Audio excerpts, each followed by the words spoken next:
The Lord called to Moses and spoke to him from the tent of meeting. He said, "Speak to the Israelites and say to them, when anyone among you brings an offering to the Lord, bring as your offering an animal from either the herd or the flock. If the offering is a burnt offering from the herd, you are to offer a male without defect.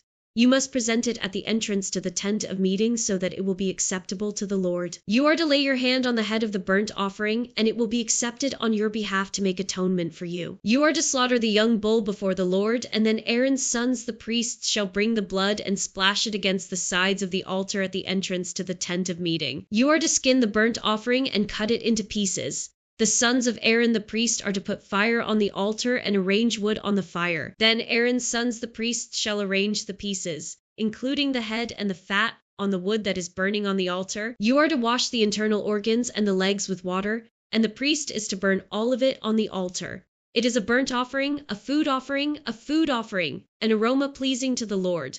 If the offering is a burnt offering from the flock, from either the sheep or the goats, you are to offer a male without defect. You are to slaughter it at the north side of the altar before the Lord, and Aaron's sons the priests shall splash its blood against the sides of the altar. You are to cut it into pieces, and the priest shall arrange them, including the head and the fat, on the wood that is burning on the altar. You are to wash the internal organs and the legs with water, and the priest is to bring all of them and burn them on the altar. It is a burnt offering, a food offering, an aroma pleasing to the Lord.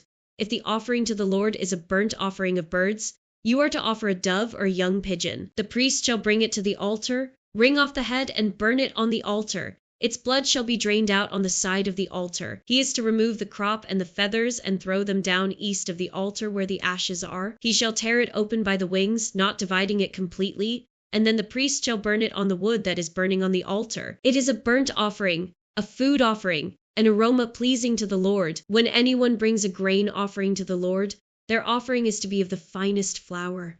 They are to pour olive oil on it, put incense on it, and take it to Aaron's sons the priests. The priest shall take a handful of the flour and oil together with all the incense, and burn this as a memorial portion on the altar, a food offering, an aroma pleasing to the Lord. The rest of the grain offering belongs to Aaron and his sons. It is a most holy part of the food offerings presented to the Lord. If you bring a grain offering baked in an oven, it is to consist of the finest flour, either thick loaves made without yeast and with olive oil mixed in, or thin loaves made without yeast and brushed with olive oil. If your grain offering is prepared on a griddle, it is to be made of the finest flour mixed with oil and without yeast. Crumble it and pour oil on it. It is a grain offering. If your grain offering is cooked in a pan, it is to be made of the finest flour and some olive oil. Bring the grain offering made of these things to the Lord. Present it to the priest, who shall take it to the altar. He shall take out the memorial portion from the grain offering and burn it on the altar as a food offering, an aroma pleasing to the Lord. The rest of the grain offering belongs to Aaron and his sons. It is a most holy part of the food offerings presented to the Lord. Every grain offering you bring to the Lord must be made without yeast, for you are not to burn any yeast or honey in a food offering presented to the Lord. You may bring them to the Lord as an offering of the firstfruits, but they are not to be offered on the altar as a pleasing aroma. Season all your grain offerings with salt. Do not leave the salt of the covenant of your God out of your grain offerings. Add salt to all your offerings. If you bring a grain offering of firstfruits to the Lord, offer crushed heads of new grain roasted in the fire. Put oil and incense on it. It is a grain offering.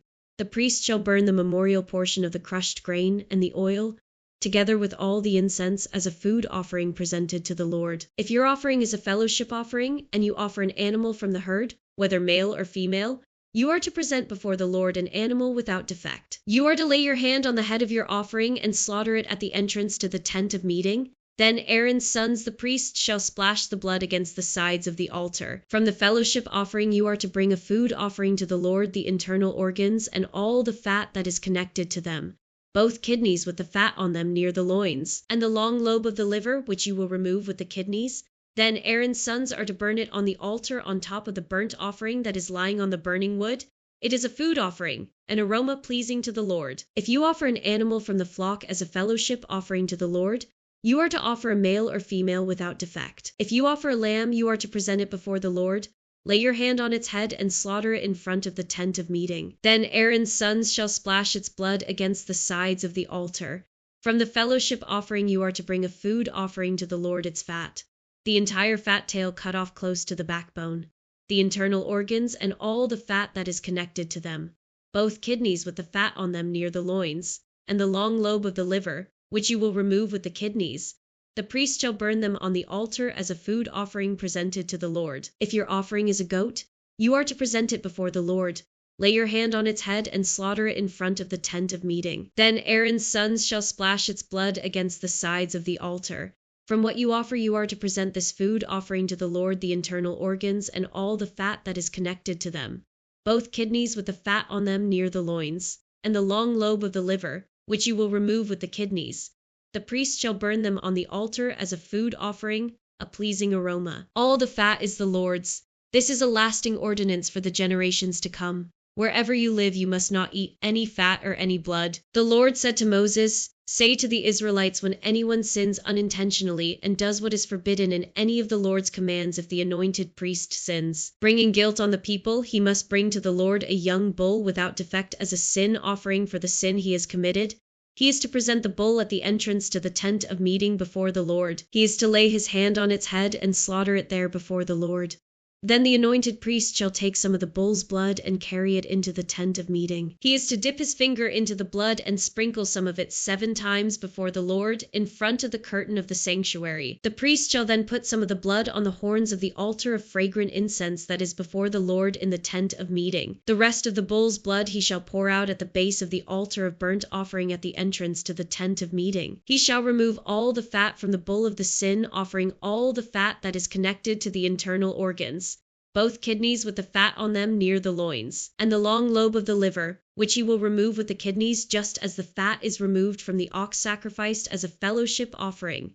Then the priest shall burn them on the altar of burnt offering. But the hide of the bull and all its flesh, as well as the head and legs, the internal organs and the intestines, that is, all the rest of the bull he must take outside the camp to a place ceremonially clean, where the ashes are thrown, and burn it there in a wood fire on the ash heap.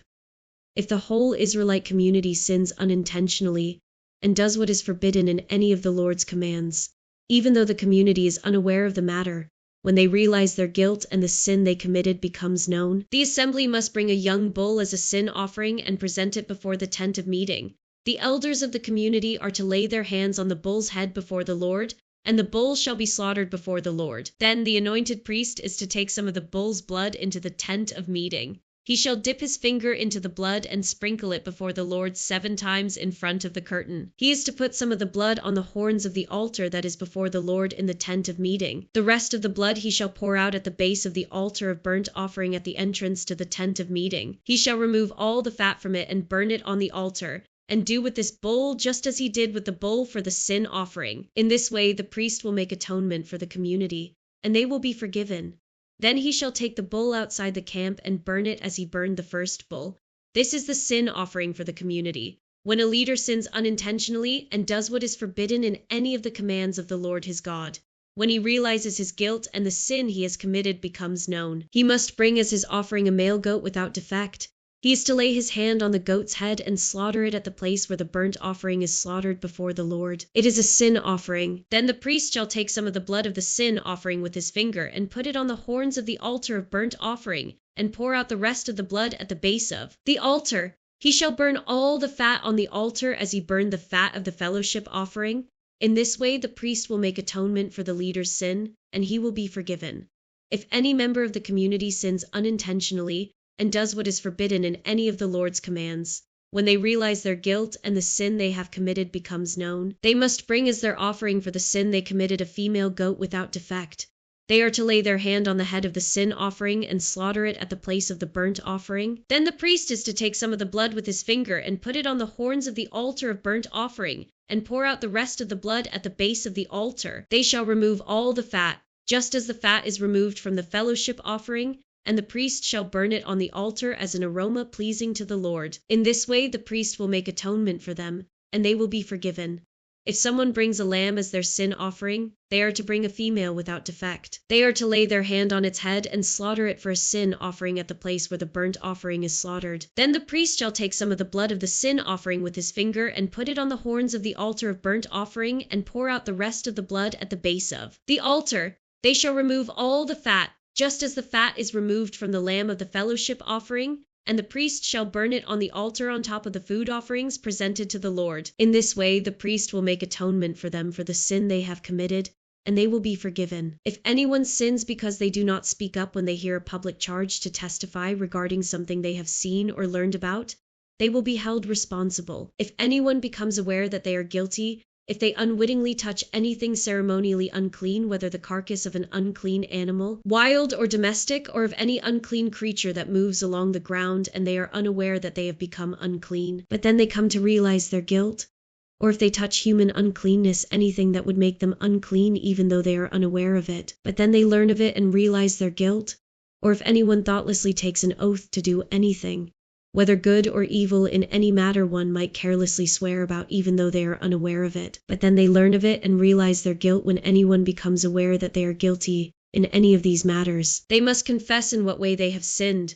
As a penalty for the sin they have committed, they must bring to the Lord a female lamb or goat from the flock as a sin offering, and the priest shall make atonement for them for their sin. Anyone who cannot afford a lamb is to bring 2 doves or 2 young pigeons to the Lord as a penalty for their sin, one for a sin offering and the other for a burnt offering. They are to bring them to the priest, who shall first offer the one for the sin offering. He is to wring its head from its neck, not dividing it completely, and is to splash some of the blood of the sin offering against the side of the altar. It is a sin offering. The priest shall then offer the other as a burnt offering in the prescribed way, and make atonement for them for the sin they have committed, and they will be forgiven. If, however, they cannot afford 2 doves or 2 young pigeons, they are to bring as an offering for their sin 1/10 of an ephah of the finest flour for a sin offering. They must not put olive oil or incense on it, because it is a sin offering. They are to bring it to the priest, who shall take a handful of it as a memorial portion and burn it on the altar on top of the food offerings presented to the Lord. It is a sin offering.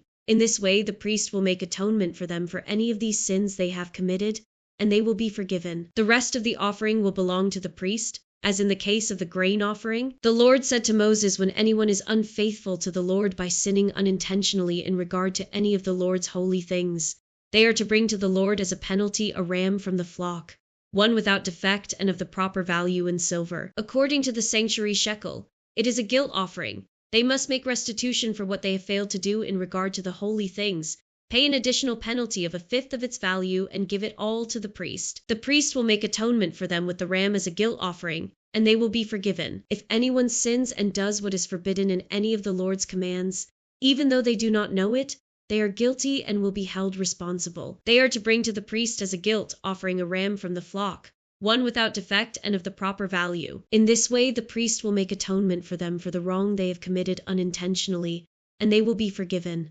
It is a guilt offering. They have been guilty of wrongdoing against the Lord. The Lord said to Moses, if anyone sins and is unfaithful to the Lord by deceiving a neighbor about something entrusted to them, or left in their care, or about something stolen, or if they cheat their neighbor, or if they find lost property and lie about it, or if they swear falsely about any such sin that people may commit when they sin in any of these ways and realize their guilt, they must return what they have stolen or taken by extortion, or what was entrusted to them, or the lost property they found, or whatever it was they swore falsely about.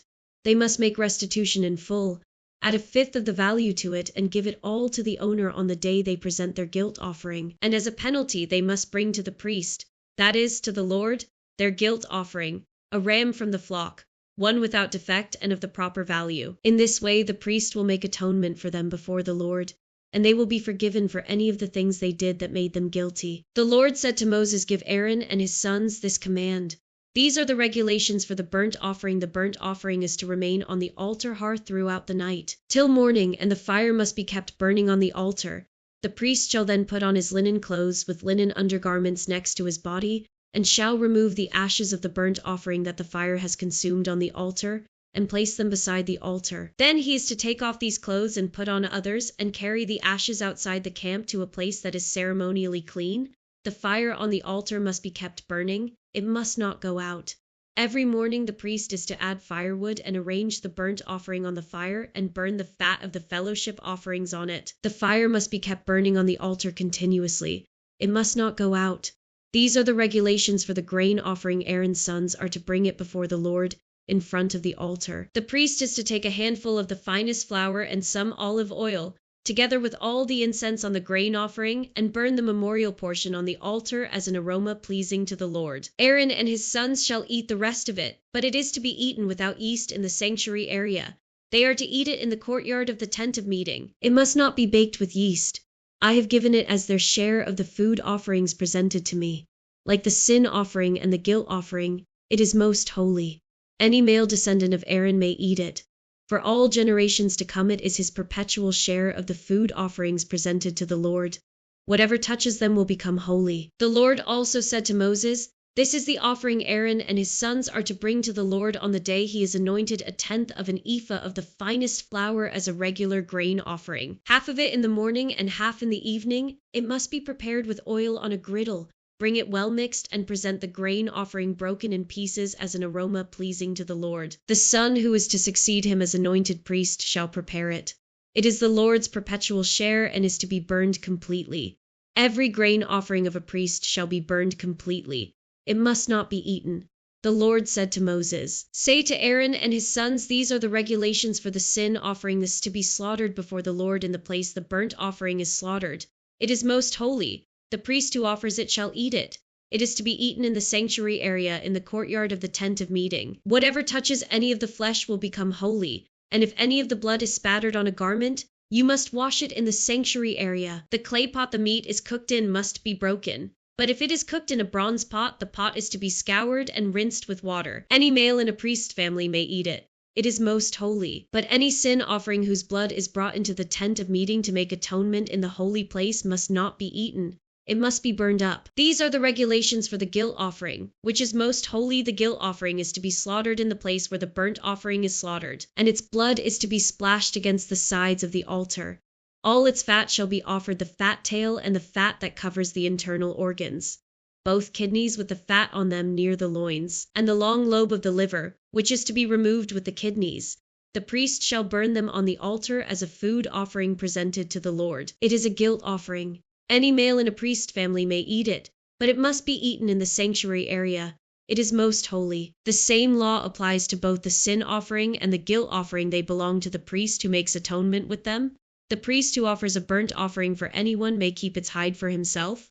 Every grain offering baked in an oven or cooked in a pan or on a griddle belongs to the priest who offers it. And every grain offering, whether mixed with olive oil or dry, belongs equally to all the sons of Aaron. These are the regulations for the fellowship offering anyone may present to the Lord if they offer it as an expression of thankfulness. Then, along with this thank offering, they are to offer thick loaves made without yeast and with olive oil mixed in, thin loaves made without yeast and brushed with oil, and thick loaves of the finest flour well kneaded and with oil mixed in. Along with their fellowship offering of thanksgiving, they are to present an offering with thick loaves of bread made with yeast. They are to bring one of each kind as an offering, a contribution to the Lord. It belongs to the priest who splashes the blood of the fellowship offering against the altar. The meat of their fellowship offering of thanksgiving must be eaten on the day it is offered. They must leave none of it till morning. If, however, their offering is the result of a vow or is a free will offering, the sacrifice shall be eaten on the day they offer it. But anything left over may be eaten on the next day. Any meat of the sacrifice left over till the third day must be burned up. If any meat of the fellowship offering is eaten on the third day, the one who offered it will not be accepted. It will not be reckoned to their credit, for it has become impure. The person who eats any of it will be held responsible. Meat that touches anything ceremonially unclean must not be eaten. It must be burned up. As for other meat, anyone ceremonially clean may eat it. But if anyone who is unclean eats any meat of the fellowship offering belonging to the Lord, they must be cut off from their people. Anyone who touches something unclean, whether human uncleanness or an unclean animal or any unclean creature that moves along the ground, and then eats any of the meat of the fellowship offering belonging to the Lord, must be cut off from their people.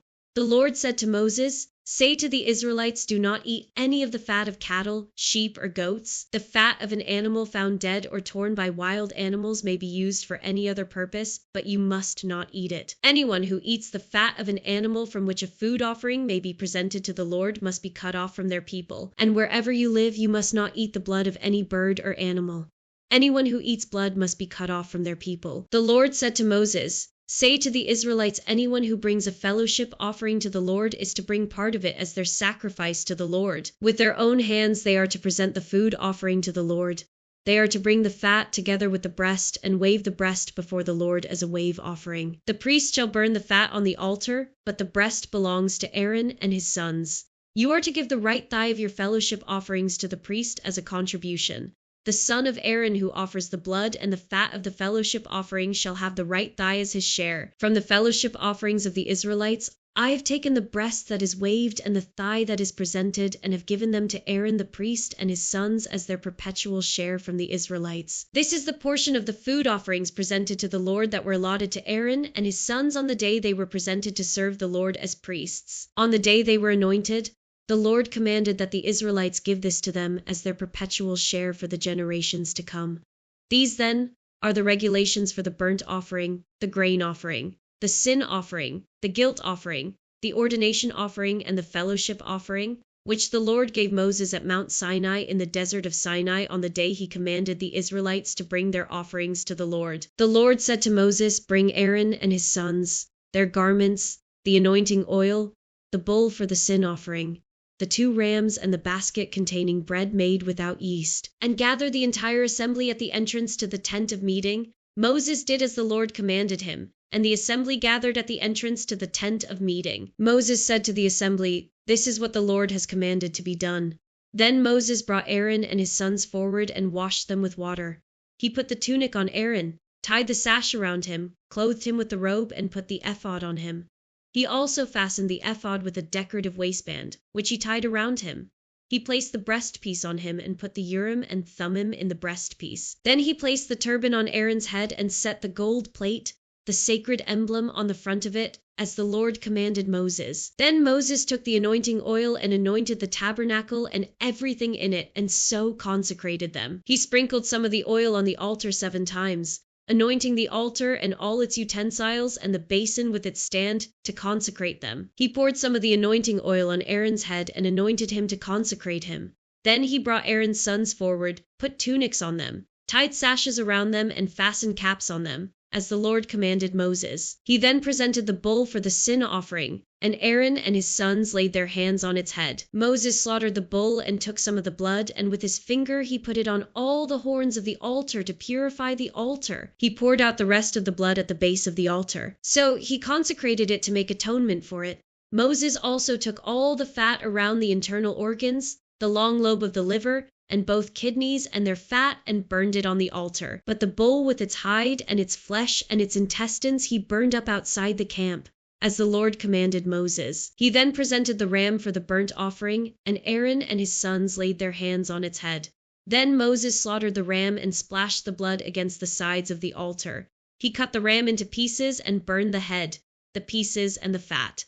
He washed the internal organs and the legs with water and burned the whole ram on the altar. It was a burnt offering, a pleasing aroma, a food offering presented to the Lord, as the Lord commanded Moses. He then presented the other ram, the ram for the ordination, and Aaron and his sons laid their hands on its head. Moses slaughtered the ram and took some of its blood and put it on the lobe of Aaron's right ear, on the thumb of his right hand, and on the big toe of his right foot. Moses also brought Aaron's sons forward and put some of the blood on the lobes of their right ears, on the thumbs of their right hands, and on the big toes of their right feet. Then he splashed blood against the sides of the altar. After that he took the fat tail, all the fat around the internal organs, the long lobe of the liver, both kidneys and their fat, and the right thigh. And from the basket of bread made without yeast, which was before the Lord, he took one thick loaf with olive oil mixed in, and one thin loaf, and he put these on the fat portions and on the right thigh. He put all these in the hands of Aaron and his sons, and they waved them before the Lord as a wave offering. Then Moses took them from their hands and burned them on the altar on top of the burnt offering as an ordination offering, a pleasing aroma, a food offering presented to the Lord. Moses also took the breast, which was his share of the ordination ram, and waved it before the Lord as a wave offering, as the Lord commanded Moses. Then Moses took some of the anointing oil and some of the blood from the altar and sprinkled them on Aaron and his garments and on his sons and their garments. So he consecrated Aaron and his garments and his sons and their garments. Moses then said to Aaron and his sons, "Cook the meat at the entrance to the tent of meeting and eat it there with the bread from the basket of ordination offerings. As I was commanded, Aaron and his sons are to eat it. Then burn up the rest of the meat and the bread. Do not leave the entrance to the tent of meeting for 7 days until the days of your ordination are completed, for your ordination will last 7 days. What has been done today was commanded by the Lord to make atonement for you. You must stay at the entrance to the tent of meeting day and night for 7 days and do what the Lord requires, so you will not die. For that is what I have been commanded. So Aaron and his sons did everything the Lord commanded through Moses. On the 8th day Moses summoned Aaron and his sons and the elders of Israel. He said to Aaron, "Take a bull calf for your sin offering and a ram for your burnt offering, both without defect, and present them before the Lord. Then say to the Israelites, take a male goat for a sin offering, a calf and a lamb both a year old and without defect for a burnt offering, and an ox and a ram for a fellowship offering to sacrifice before the Lord, together with a grain offering mixed with olive oil, for today the Lord will appear to you." They took the things Moses commanded to the front of the tent of meeting, and the entire assembly came near and stood before the Lord. Then Moses said, "This is what the Lord has commanded you to do, so that the glory of the Lord may appear to you." Moses said to Aaron, "Come to the altar and sacrifice your sin offering and your burnt offering and make atonement for yourself and the people. Sacrifice the offering that is for the people and make atonement for them, as the Lord has commanded." So Aaron came to the altar and slaughtered the calf as a sin offering for himself. His sons brought the blood to him, and he dipped his finger into the blood and put it on the horns of the altar. The rest of the blood he poured out at the base of the altar. On the altar he burned the fat, the kidneys, and the long lobe of the liver from the sin offering, as the Lord commanded Moses. The flesh and the hide he burned up outside the camp. Then he slaughtered the burnt offering. His sons handed him the blood, and he splashed it against the sides of the altar. They handed him the burnt offering piece by piece, including the head, and he burned them on the altar. He washed the internal organs and the legs and burned them on top of the burnt offering on the altar. Aaron then brought the offering that was for the people. He took the goat for the people's sin offering and slaughtered it, and offered it for a sin offering as he did with the first one. He brought the burnt offering and offered it in the prescribed way. He also brought the grain offering, took a handful of it and burned it on the altar in addition to the morning's burnt offering. He slaughtered the ox and the ram as the fellowship offering for the people. His sons handed him the blood, and he splashed it against the sides of the altar. But the fat portions of the ox and the ram, the fat tail, the layer of fat, the kidneys, and the long lobe of the liver, these they laid on the breasts, and then Aaron burned the fat on the altar. Aaron waved the breasts and the right thigh before the Lord as a wave offering, as Moses commanded. Then Aaron lifted his hands toward the people and blessed them. And having sacrificed the sin offering, the burnt offering, and the fellowship offering, he stepped down. Moses and Aaron then went into the tent of meeting. When they came out, they blessed the people, and the glory of the Lord appeared to all the people. Fire came out from the presence of the Lord and consumed the burnt offering and the fat portions on the altar. And when all the people saw it, they shouted for joy and fell face down. Aaron's sons Nadab and Abihu took their censers, put fire in them, and added incense. And they offered unauthorized fire before the Lord, contrary to his command. So fire came out from the presence of the Lord and consumed them, and they died before the Lord. Moses then said to Aaron, "This is what the Lord spoke of when he said, 'Among those who approach me, I will be proved holy. In the sight of all the people I will be honored.'" Aaron remained silent. Moses summoned Mishael and Elzaphan, sons of Aaron's uncle Aziel, and said to them, "Come here. Carry your cousins outside the camp, away from the front of the sanctuary." So they came and carried them, still in their tunics, outside the camp, as Moses ordered. Then Moses said to Aaron and his sons Eleazar and Ithamar, "Do not let your hair become unkempt, and do not tear your clothes, or you will die, and the Lord will be angry with the whole community. But your relatives, all the Israelites, may mourn for those the Lord has destroyed by fire. Do not leave the entrance to the tent of meeting, or you will die, because the Lord's anointing oil is on you." So they did as Moses said. Then the Lord said to Aaron, "You and your sons are not to drink wine or other fermented drink whenever you go into the tent of meeting, or you will die. This is a lasting ordinance for the generations to come, so that you can distinguish between the holy and the common, between the unclean and the clean, and so you can teach the Israelites all the decrees the Lord has given them through Moses." Moses said to Aaron and his remaining sons, Eleazar and Ithamar, "Take the grain offering left over from the food offerings prepared without yeast and presented to the Lord, and eat it beside the altar, for it is most holy. Eat it in the sanctuary area, because it is your share and your son's share of the food offerings presented to the Lord.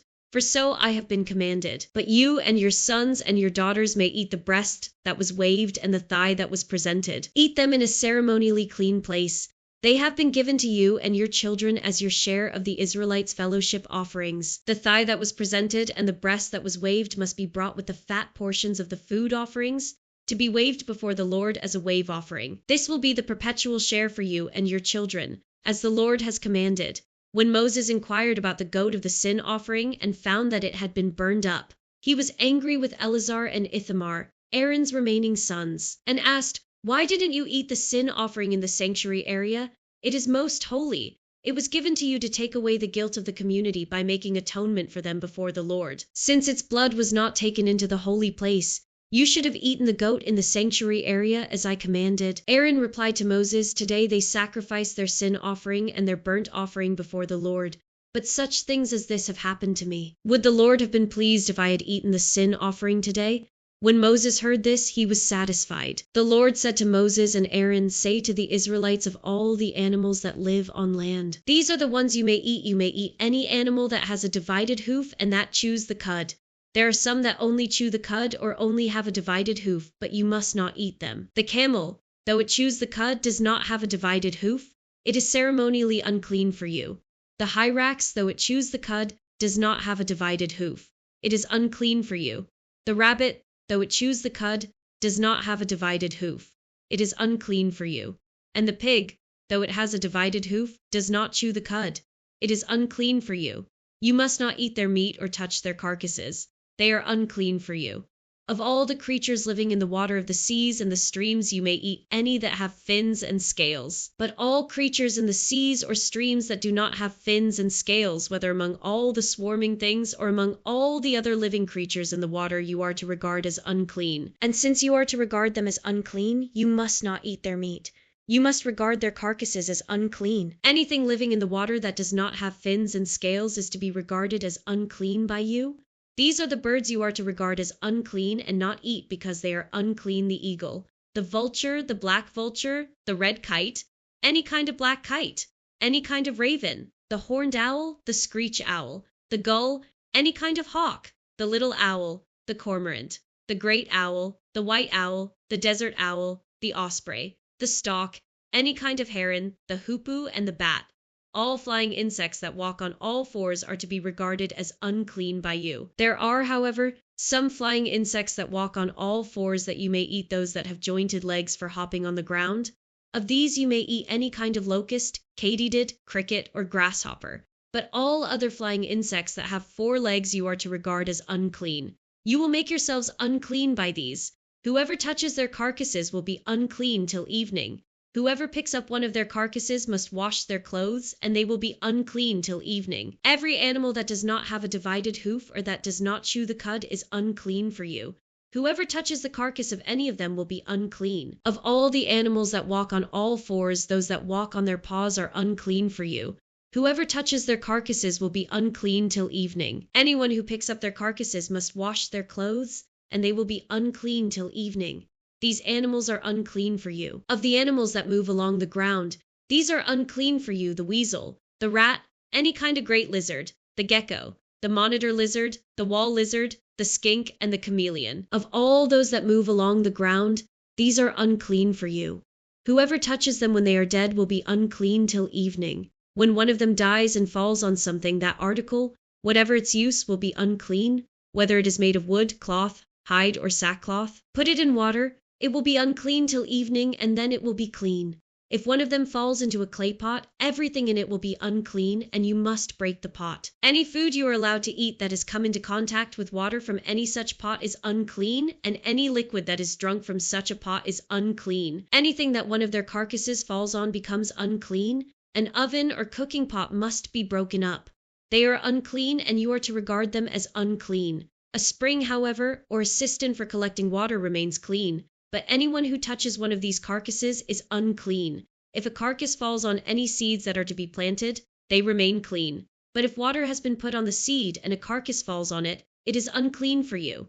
If an animal that you are allowed to eat dies, anyone who touches its carcass will be unclean till evening. Anyone who eats some of its carcass must wash their clothes, and they will be unclean till evening. Anyone who picks up the carcass must wash their clothes, and they will be unclean till evening. Every creature that moves along the ground is to be regarded as unclean. It is not to be eaten. You are not to eat any creature that moves along the ground, whether it moves on its belly or walks on all fours or on many feet. It is unclean. Do not defile yourselves by any of these creatures. Do not make yourselves unclean by means of them or be made unclean by them. I am the Lord your God. Consecrate yourselves and be holy, because I am holy. Do not make yourselves unclean by any creature that moves along the ground. I am the Lord, who brought you up out of Egypt to be your God. Therefore be holy, because I am holy. These are the regulations concerning animals, birds, every living thing that moves about in the water, and every creature that moves along the ground. You must distinguish between the unclean and the clean, between living creatures that may be eaten and those that may not be eaten. The Lord said to Moses, "Say to the Israelites, a woman who becomes pregnant and gives birth to a son will be ceremonially unclean for 7 days, just as she is unclean during her monthly period. On the 8th day the boy is to be circumcised. Then the woman must wait 33 days to be purified from her bleeding. She must not touch anything sacred or go to the sanctuary until the days of her purification are over. If she gives birth to a daughter, for 2 weeks the woman will be unclean, as during her period. Then she must wait 66 days to be purified from her bleeding. When the days of her purification for a son or daughter are over, she is to bring to the priest at the entrance to the tent of meeting a year-old lamb for a burnt offering and a young pigeon or a dove for a sin offering. He shall offer them before the Lord to make atonement for her, and then she will be ceremonially clean from her flow of blood. These are the regulations for the woman who gives birth to a boy or a girl, but if she cannot afford a lamb, she is to bring 2 doves or 2 young pigeons, one for a burnt offering and the other for a sin offering. In this way the priest will make atonement for her, and she will be clean. The Lord said to Moses and Aaron, when anyone has a swelling or a rash or a shiny spot on their skin that may be a defiling skin disease, they must be brought to Aaron the priest or to one of his sons who is a priest. The priest is to examine the saw on the skin, and if the hair in the saw has turned white and the sore appears to be more than skin deep, it is a defiling skin disease. When the priest examines that person, he shall pronounce them ceremonially unclean. If the shiny spot on the skin is white but does not appear to be more than skin deep, and the hair in it has not turned white, the priest is to isolate the affected person for 7 days. On the 7th day the priest is to examine them, and if he sees that the sore is unchanged and has not spread in the skin, he is to isolate them for another 7 days. On the 7th day the priest is to examine them again, and if the sore has faded and has not spread in the skin, the priest shall pronounce them clean.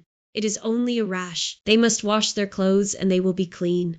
But if the rash does spread in their skin after they have shown themselves to the priest to be pronounced clean, they must appear before the priest again. The priest is to examine that person, and if the rash has spread in the skin, he shall pronounce them unclean. It is a defiling skin disease. When anyone has a defiling skin disease, they must be brought to the priest. The priest is to examine them, and if there is a white swelling in the skin that has turned the hair white, and if there is raw flesh in the swelling, it is a chronic skin disease, and the priest shall pronounce them unclean. He is not to isolate them because they are already unclean. If the disease breaks out all over their skin, and, so far as the priest can see, it covers all the skin of the affected person from head to foot, the priest is to examine them, and if the disease has covered their whole body, he shall pronounce them clean. Since it has all turned white, they are clean. But whenever raw flesh appears on them, they will be unclean. When the priest sees the raw flesh, he shall pronounce them unclean. The raw flesh is unclean. They have a defiling disease. If the raw flesh changes and turns white, they must go to the priest. The priest is to examine them, and if the sores have turned white, the priest shall pronounce the affected person clean. Then they will be clean. When someone has a boil on their skin and it heals, and in the place where the boil was, a white swelling or reddish white spot appears, they must present themselves to the priest. The priest is to examine it, and if it appears to be more than skin deep and the hair in it has turned white, the priest shall pronounce that person unclean. It is a defiling skin disease that has broken out where the boil was. But if, when the priest examines it, there is no white hair in it, and it is not more than skin deep and has faded, then the priest is to isolate them for 7 days. If it is spreading in the skin, the priest shall pronounce them unclean. It is a defiling disease. But if the spot is unchanged and has not spread, it is only a scar from the boil, and the priest shall pronounce them clean. When someone has a burn on their skin and a reddish white or white spot appears in the raw flesh of the burn, the priest is to examine the spot, and if the hair in it has turned white, and it appears to be more than skin deep, it is a defiling disease that has broken out in the burn, the priest shall pronounce them unclean. It is a defiling skin disease. But if the priest examines it and there is no white hair in the spot, and if it is not more than skin deep and has faded, then the priest is to isolate them for 7 days. On the 7th day, the priest is to examine that person, and if it is spreading in the skin, the priest shall pronounce them unclean. It is a defiling skin disease. If, however, the spot is unchanged and has not spread in the skin but has faded, it is a swelling from the burn, and the priest shall pronounce them clean. It is only a scar from the burn. If a man or woman has a sore on their head or chin, the priest is to examine the sore, and if it appears to be more than skin deep, and the hair in it is yellow and thin, the priest shall pronounce them unclean. It is a defiling skin disease on the head or chin. But if, when the priest examines the sore, it does not seem to be more than skin deep, and there is no black hair in it, then the priest is to isolate the affected person for 7 days. On the 7th day, the priest is to examine the sore, and if it has not spread and there is no yellow hair in it and it does not appear to be more than skin deep, then the man or woman must shave themselves, except for the affected area, and the priest is to keep them isolated another 7 days. On the 7th day, the priest is to examine the sore, and if it has not spread in the skin and appears to be no more than skin deep, the priest shall pronounce them clean. They must wash their clothes and they will be clean. But if the sore does spread in the skin after they are pronounced clean, the priest is to examine them, and if he finds that the sore has spread in the skin, he does not need to look for yellow hair. They are unclean. If, however, the sore is unchanged so far as the priest can see, and if black hair has grown in it, the affected person is healed. They are clean, and the priest shall pronounce them clean. When a man or woman has white spots on the skin, the priest is to examine them, and if the spots are dull white, it is a harmless rash that has broken out on the skin. They are clean. A man who has lost his hair and is bald is clean. If he has lost his hair from the front of his scalp and has a bald forehead, he is clean. But if he has a reddish-white sore on his bald head or forehead, it is a defiling disease breaking out on his head or forehead. The priest is to examine him, and if the swollen sore on his head or forehead is reddish-white like a defiling skin disease, the man is diseased and is unclean. The priest shall pronounce him unclean because of the sore on his head. Anyone with such a defiling disease must wear torn clothes, let their hair be unkempt, cover the lower part of their face and cry out, unclean, unclean. As long as they have the disease, they remain unclean. They must live alone. They must live outside the camp. As for any fabric that is spoiled with a defiling mold, any woolen or linen clothing, any woven or knitted material of linen or wool, any leather or anything made of leather if the affected area in the fabric, the leather, the woven or knitted material, or any leather article, is greenish or reddish, it is a defiling mold and must be shown to the priest. The priest is to examine the affected area and isolate the article for 7 days. On the 7th day, he is to examine it, and if the mold has spread in the fabric, the woven or knitted material, or the leather, whatever its use, it is a persistent defiling mold. The article is unclean. He must burn the fabric, the woven or knitted material of wool or linen, or any leather article that has been spoiled. Because the defiling mold is persistent, the article must be burned. But if, when the priest examines it, the mold has not spread in the fabric, the woven or knitted material, or the leather article, he shall order that the spoiled article be washed. Then he is to isolate it for another 7 days. After the article has been washed, the priest is to examine it again, and if the mold has not changed its appearance, even though it has not spread, it is unclean. Burn it, no matter which side of the fabric has been spoiled. If, when the priest examines it, the mold has faded after the article has been washed, he is to tear the spoiled part out of the fabric, the leather, or the woven or knitted material. But if it reappears in the fabric, in the woven or knitted material, or in the leather article, it is a spreading mold.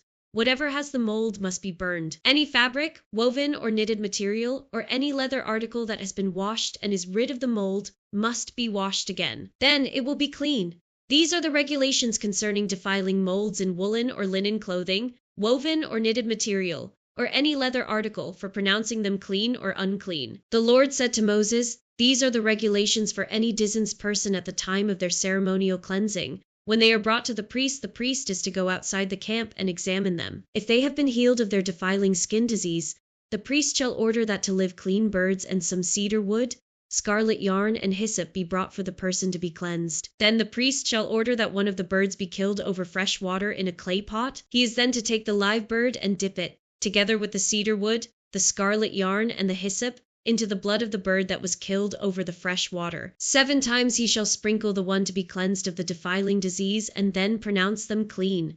After that, he is to release the live bird in the open fields. The person to be cleansed must wash their clothes, shave off all their hair, and bathe with water. Then they will be ceremonially clean. After this, they may come into the camp, but they must stay outside their tent for 7 days. On the 7th day, they must shave off all their hair. They must shave their head, their beard, their eyebrows, and the rest of their hair. They must wash their clothes and bathe themselves with water, and they will be clean.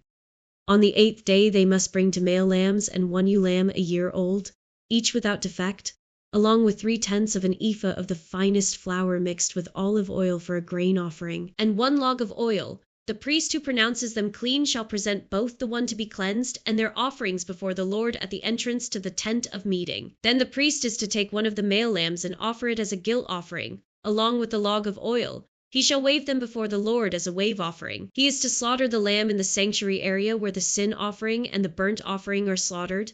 Like the sin offering, the guilt offering belongs to the priest. It is most holy. The priest is to take some of the blood of the guilt offering and put it on the lobe of the right ear of the one to be cleansed, on the thumb of their right hand, and on the big toe of their right foot.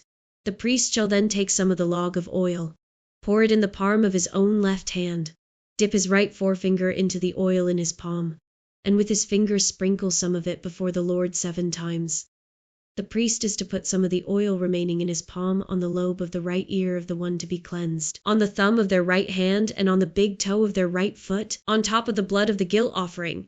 The rest of the oil in his palm the priest shall put on the head of the one to be cleansed, and make atonement for them before the Lord. Then the priest is to sacrifice the sin offering and make atonement for the one to be cleansed from their uncleanness. After that, the priest shall slaughter the burnt offering and offer it on the altar, together with the grain offering, and make atonement for them, and they will be clean. If, however, they are poor and cannot afford these, they must take 1 male lamb as a guilt offering to be waved to make atonement for them, together with 1/10 of an ephah of the finest flour mixed with olive oil for a grain offering, a log of oil, and 2 doves or 2 young pigeons, such as they can afford, one for a sin offering and the other for a burnt offering.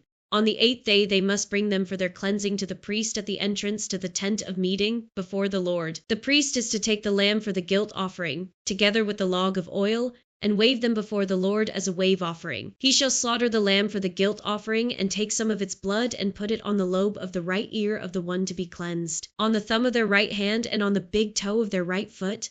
The priest is to pour some of the oil into the palm of his own left hand, and with his right forefinger sprinkle some of the oil from his palm 7 times before the Lord. Some of the oil in his palm he is to put on the same places he put the blood of the guilt offering, on the lobe of the right ear of the one to be cleansed, on the thumb of their right hand, and on the big toe of their right foot.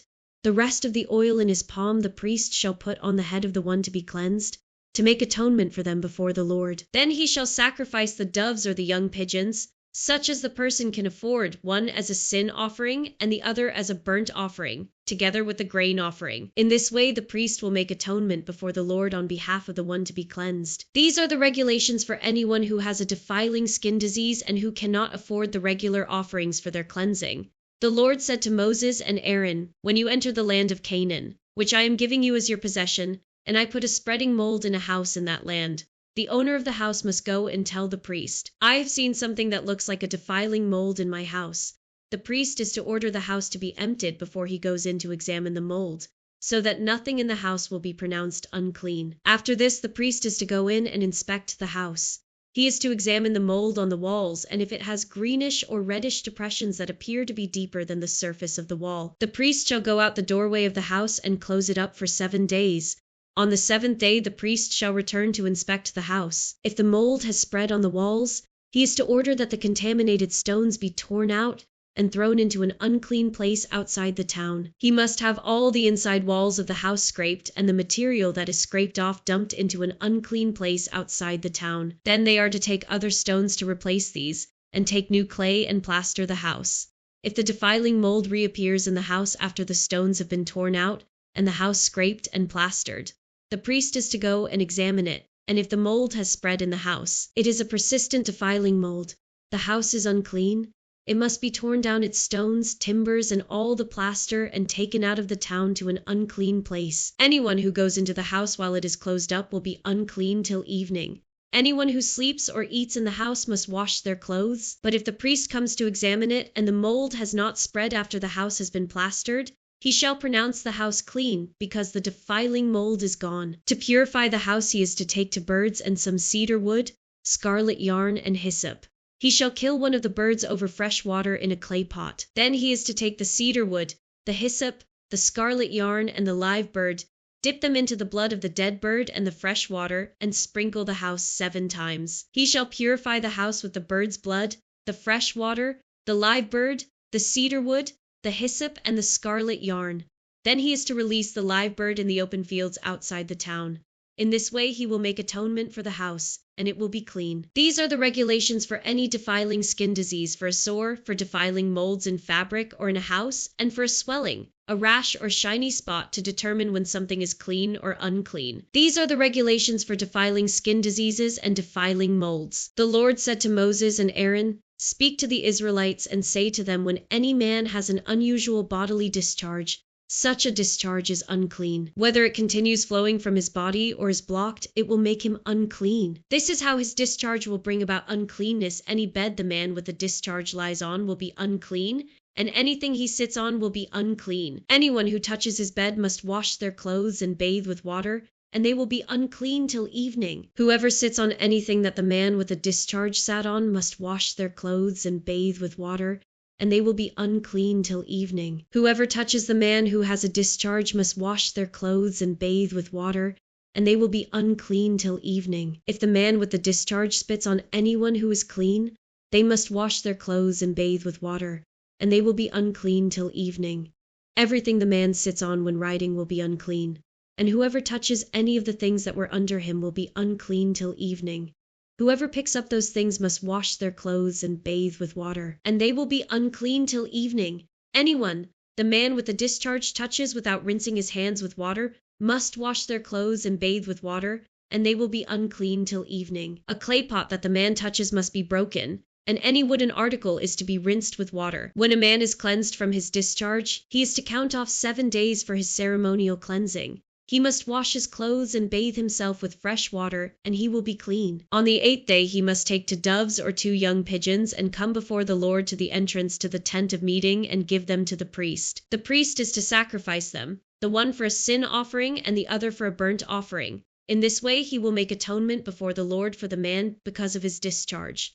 When a man has an emission of semen, he must bathe his whole body with water, and he will be unclean till evening. Any clothing or leather that has semen on it must be washed with water, and it will be unclean till evening. When a man has sexual relations with a woman and there is an emission of semen, both of them must bathe with water, and they will be unclean till evening. When a woman has her regular flow of blood, the impurity of her monthly period will last 7 days, and anyone who touches her will be unclean till evening. Anything she lies on during her period will be unclean, and anything she sits on will be unclean. Anyone who touches her bed will be unclean.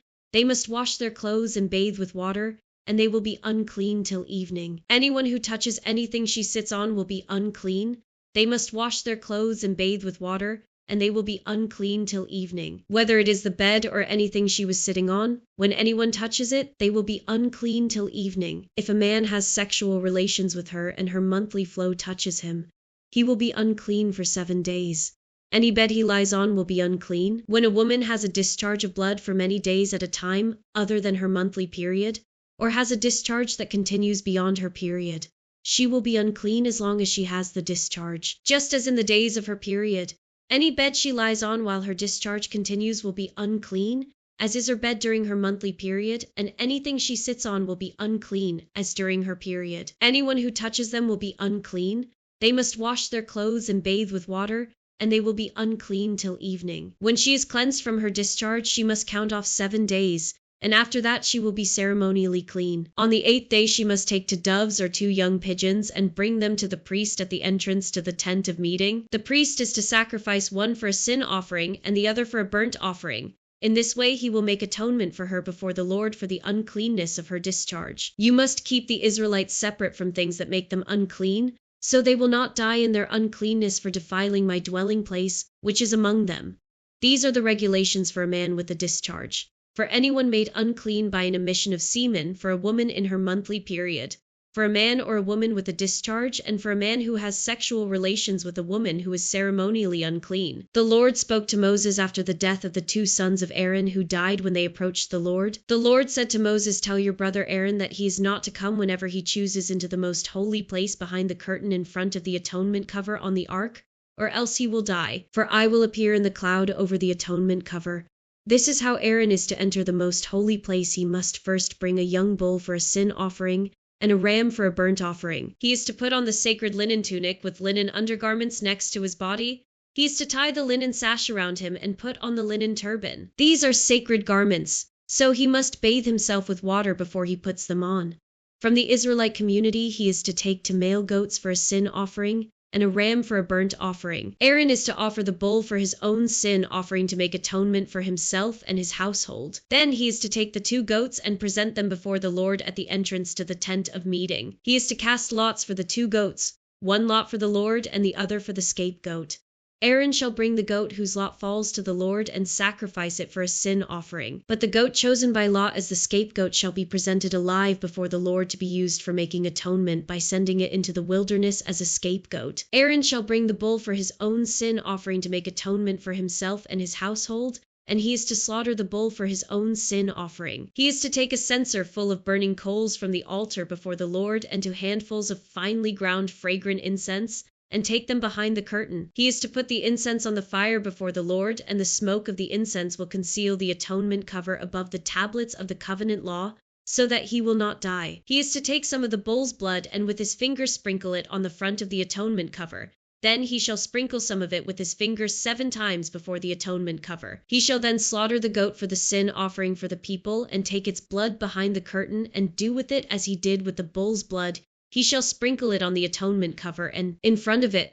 In this way he will make atonement for the most holy place because of the uncleanness and rebellion of the Israelites, whatever their sins have been. He is to do the same for the tent of meeting, which is among them in the midst of their uncleanness. No one is to be in the tent of meeting from the time Aaron goes in to make atonement in the most holy place until he comes out, having made atonement for himself, his household, and the whole community of Israel.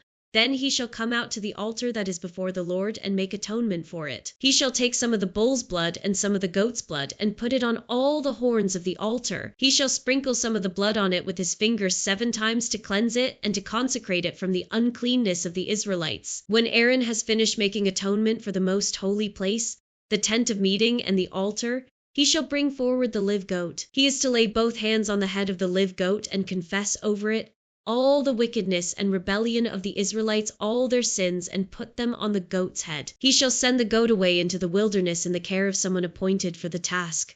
The goat will carry on itself all their sins to a remote place, and the man shall release it in the wilderness. Then Aaron is to go into the tent of meeting and take off the linen garments he put on before he entered the most holy place, and he is to leave them there. He shall bathe himself with water in the sanctuary area and put on his regular garments. Then he shall come out and sacrifice the burnt offering for himself and the burnt offering for the people, to make atonement for himself and for the people. He shall also burn the fat of the sin offering on the altar. The man who releases the goat as a scapegoat must wash his clothes and bathe himself with water. Afterward he may come into the camp. The bull and the goat for the sin offerings, whose blood was brought into the most holy place to make atonement, must be taken outside the camp. Their hides, flesh, and intestines are to be burned up. The man who burns them must wash his clothes and bathe himself with water. Afterward he may come into the camp. This is to be a lasting ordinance for you. On the 10th day of the 7th month you must deny yourselves and not do any work, whether native born or a foreigner residing among you, because on this day atonement will be made for you to cleanse you. Then, before the Lord, you will be clean from all your sins. It is a day of Sabbath rest, and you must deny yourselves. It is a lasting ordinance. The priest who is anointed and ordained to succeed his father as high priest is to make atonement. He is to put on the sacred linen garments and make atonement for the most holy place, for the tent of meeting and the altar, and for the priests and all the members of the community. This is to be a lasting ordinance for you. Atonement is to be made once a year for all the sins of the Israelites. And it was done, as the Lord commanded Moses. The Lord said to Moses, "Speak to Aaron and his sons and to all the Israelites and say to them, this is what the Lord has commanded any Israelite who sacrifices an ox, a lamb or a goat in the camp or outside of it, instead of bringing it to the entrance to the tent of meeting to present it as an offering to the Lord in front of the tabernacle of the Lord, that person shall be considered guilty of bloodshed. They have shed blood and must be cut off from their people. This is so the Israelites will bring to the Lord the sacrifices they are now making in the open fields. They must bring them to the priest, that is, to the Lord, at the entrance to the tent of meeting, and sacrifice them as fellowship offerings. The priest is to splash the blood against the altar of the Lord at the entrance to the tent of meeting and burn the fat as an aroma pleasing to the Lord. They must no longer offer any of their sacrifices to the goat idols to whom they prostitute themselves. This is to be a lasting ordinance for them and for the generations to come. Say to them, any Israelite or any foreigner residing among them who offers a burnt offering or sacrifice and does not bring it to the entrance to the tent of meeting to sacrifice it to the Lord must be cut off from the people of Israel.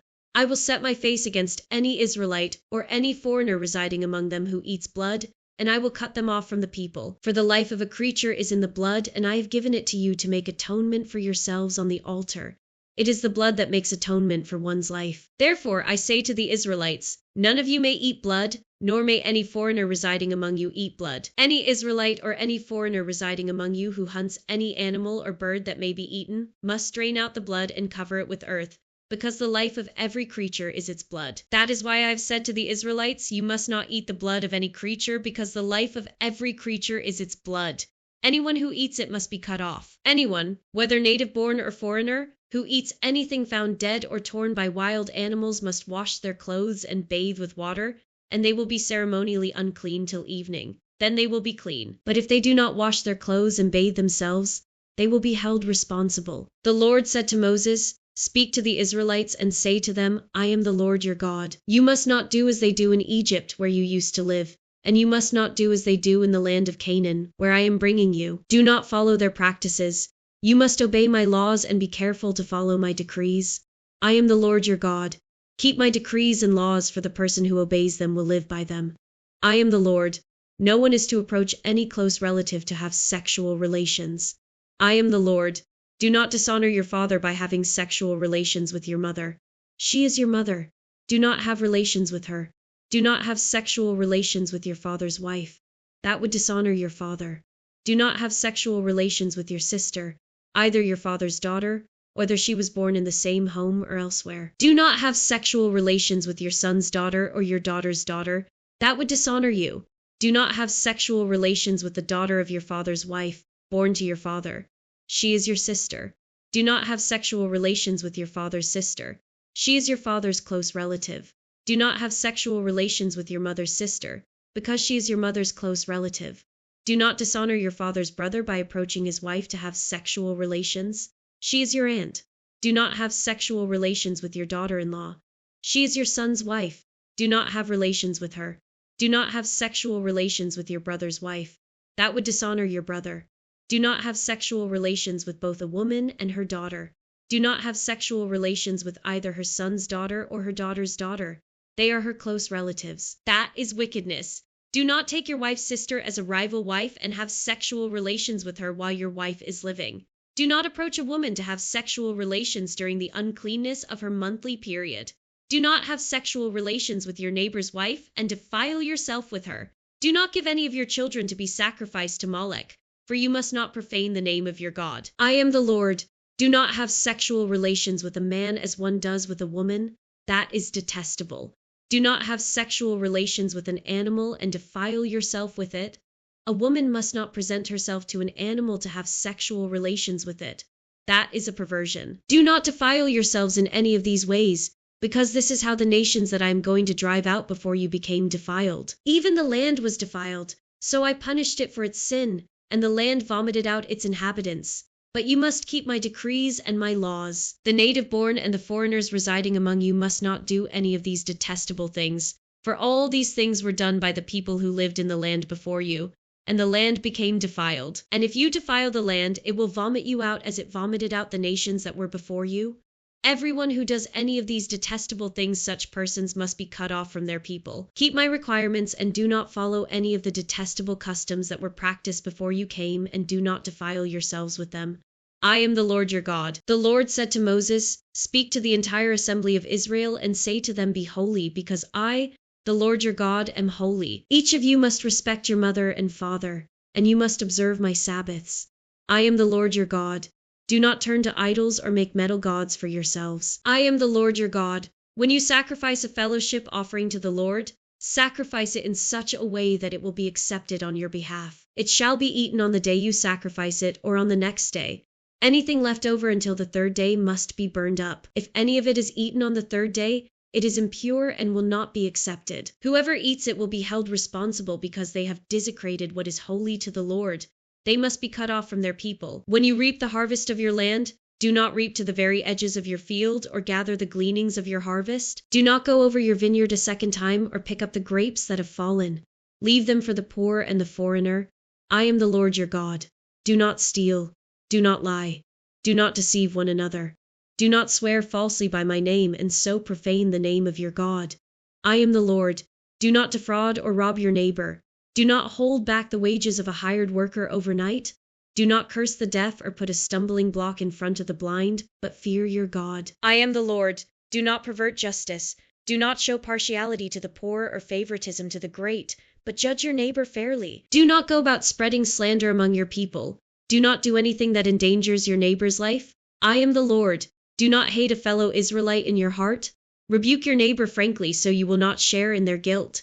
Do not seek revenge or bear a grudge against anyone among your people, but love your neighbor as yourself. I am the Lord. Keep my decrees. Do not mate different kinds of animals. Do not plant your field with two kinds of seed. Do not wear clothing woven of two kinds of material. If a man sleeps with a female slave who is promised to another man, but who has not been ransomed or given her freedom, there must be due punishment. Yet they are not to be put to death, because she had not been freed. The man, however, must bring a ram to the entrance to the tent of meeting for a guilt offering to the Lord. With the ram of the guilt offering, the priest is to make atonement for him before the Lord for the sin he has committed, and his sin will be forgiven. When you enter the land and plant any kind of fruit tree, regard its fruit as forbidden. For 3 years you are to consider it forbidden. It must not be eaten. In the 4th year, all its fruit will be holy, an offering of praise to the Lord. But in the 5th year you may eat its fruit. In this way your harvest will be increased. I am the Lord your God. Do not eat any meat with the blood still in it. Do not practice divination or seek omens. Do not cut the hair at the sides of your head or clip off the edges of your beard. Do not cut your bodies for the dead or put tattoo marks on yourselves. I am the Lord. Do not degrade your daughter by making her a prostitute, or the land will turn to prostitution and be filled with wickedness. Observe my Sabbaths and have reverence for my sanctuary. I am the Lord. Do not turn to mediums or seek out spiritists, for you will be defiled by them. I am the Lord your God. Stand up in the presence of the aged, show respect for the elderly, and revere your God. I am the Lord. When a foreigner resides among you in your land, do not mistreat them. The foreigner residing among you must be treated as your native born. Love them as yourself, for you were foreigners in Egypt. I am the Lord your God. Do not use dishonest standards when measuring length, weight, or quantity. Use honest scales and honest weights, an honest ephah and an honest hin. I am the Lord your God, who brought you out of Egypt. Keep all my decrees and all my laws and follow them. I am the Lord. The Lord said to Moses, "Say to the Israelites, any Israelite or any foreigner residing in Israel who sacrifices any of his children to Molech is to be put to death. The members of the community are to stone him. I myself will set my face against him and will cut him off from his people, for by sacrificing his children to Molech, he has defiled my sanctuary and profaned my holy name. If the members of the community close their eyes when that man sacrifices one of his children to Molech, and if they fail to put him to death, I myself will set my face against him and his family and will cut them off from their people together with all who follow him in prostituting themselves to Molech. I will set my face against anyone who turns to mediums and spiritists to prostitute themselves by following them, and I will cut them off from their people. Consecrate yourselves and be holy, because I am the Lord your God. Keep my decrees and follow them. I am the Lord who makes you holy. Anyone who curses their father or mother is to be put to death.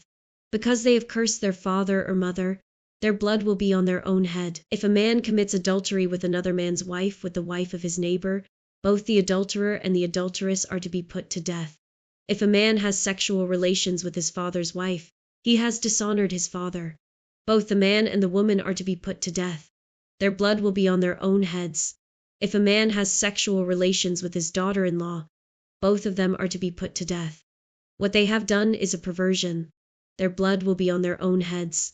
If a man has sexual relations with a man as one does with a woman, both of them have done what is detestable. They are to be put to death. Their blood will be on their own heads. If a man marries both a woman and her mother, it is wicked. Both he and they must be burned in the fire, so that no wickedness will be among you.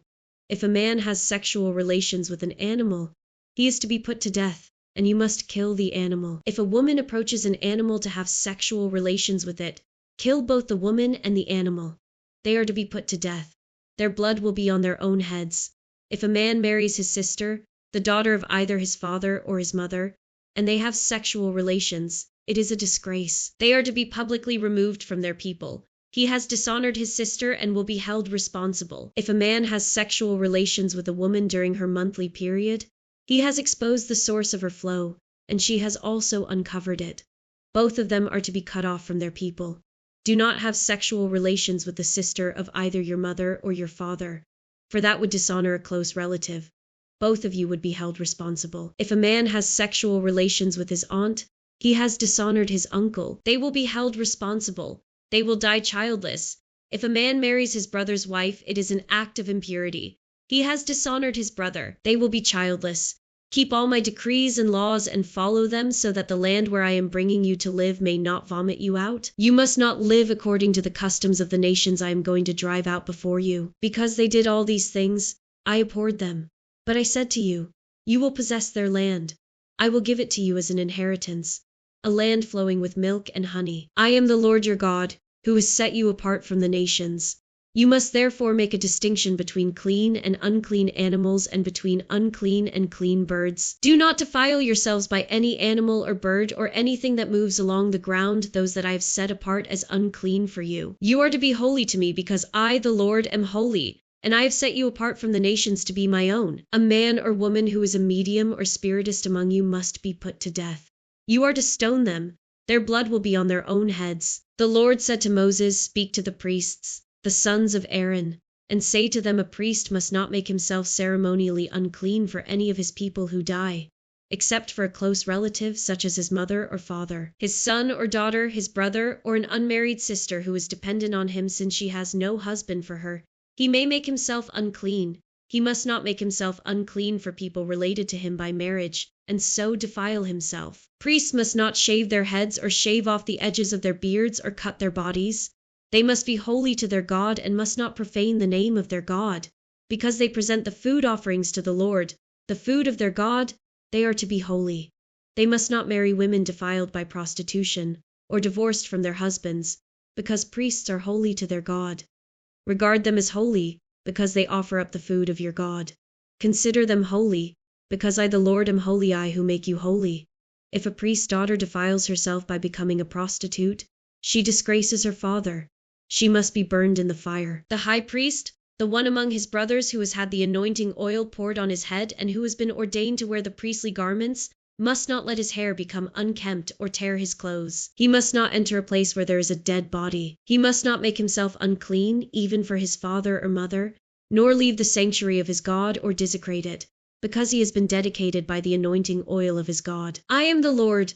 The woman he marries must be a virgin. He must not marry a widow, a divorced woman, or a woman defiled by prostitution, but only a virgin from his own people, so that he will not defile his offspring among his people. I am the Lord who makes him holy. The Lord said to Moses, say to Aaron, for the generations to come, none of your descendants who has a defect may come near to offer the food of his God. No man who has any defect may come near, no man who is blind or lame, disfigured or deformed, no man with a crippled foot or hand, or who is a hunchback or a dwarf, or who has any eye defect, or who has festering or running sores or damaged testicles. No descendant of Aaron the priest who has any defect is to come near to present the food offerings to the Lord. He has a defect.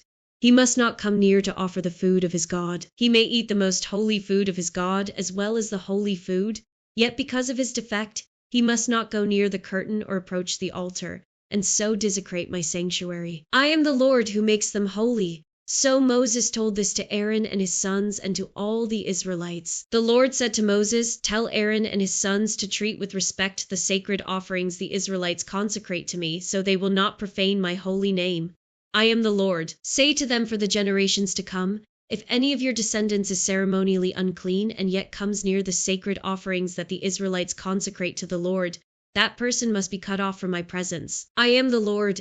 If a descendant of Aaron has a defiling skin disease or a bodily discharge, he may not eat the sacred offerings until he is cleansed. He will also be unclean if he touches something defiled by a corpse, or by anyone who has an emission of semen, or if he touches any crawling thing that makes him unclean, or any person who makes him unclean, whatever the uncleanness may be. The one who touches any such thing will be unclean till evening. He must not eat any of the sacred offerings unless he has bathed himself with water.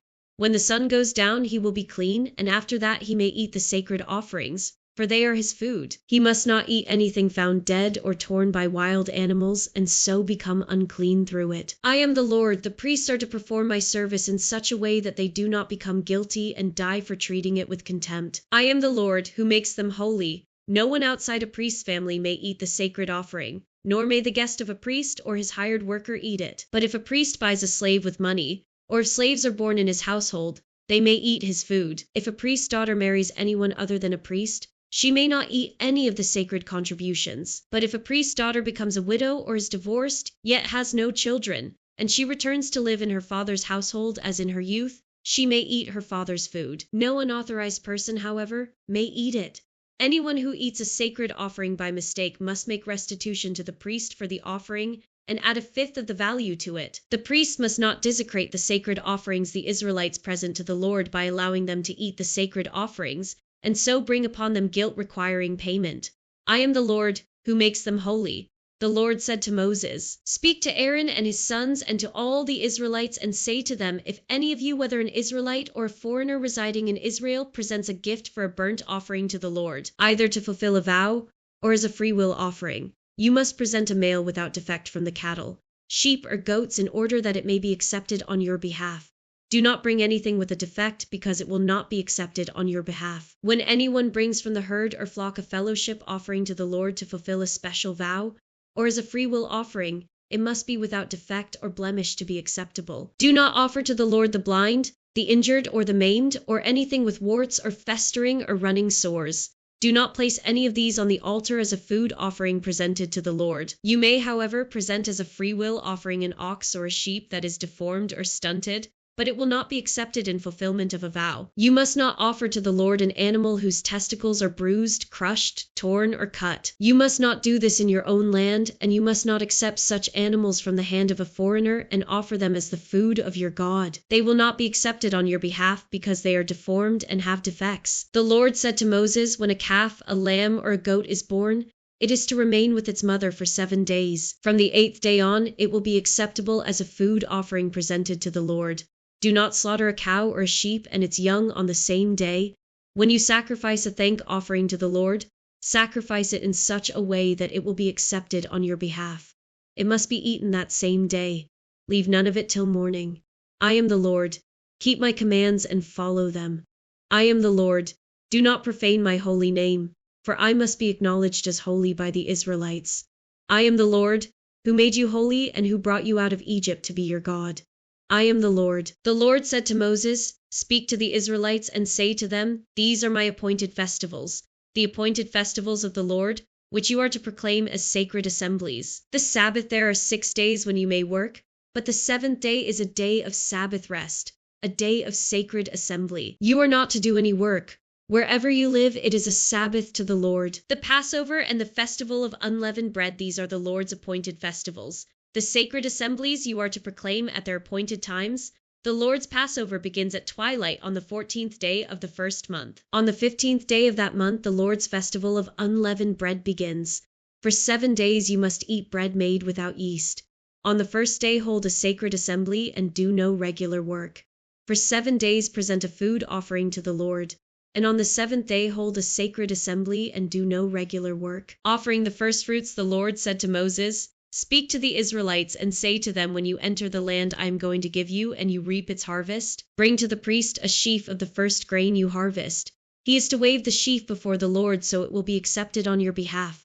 The priest is to wave it on the day after the Sabbath. On the day you wave the sheaf, you must sacrifice as a burnt offering to the Lord a lamb a year old without defect, together with its grain offering of 2/10 of an ephah of the finest flour mixed with olive oil, a food offering presented to the Lord, a pleasing aroma, and its drink offering of 1/4 of a hin of wine.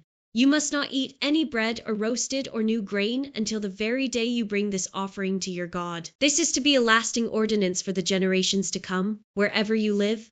The festival of weeks from the day after the Sabbath, the day you brought the sheaf of the wave offering, count off 7 full weeks. Count off 50 days up to the day after the 7th Sabbath, and then present an offering of new grain to the Lord. From wherever you live, bring to loaves made of 2/10 of an ephah of the finest flour, baked with yeast, as a wave offering of firstfruits to the Lord. Present with this bread 7 male lambs, each a year old and without defect, 1 young bull and 2 rams. They will be a burnt offering to the Lord, together with their grain offerings and drink offerings, a food offering, an aroma pleasing to the Lord. Then sacrifice 1 male goat for a sin offering and 2 lambs, each a year old, for a fellowship offering. The priest is to wave the 2 lambs before the Lord as a wave offering, together with the bread of the firstfruits. They are a sacred offering to the Lord for the priest.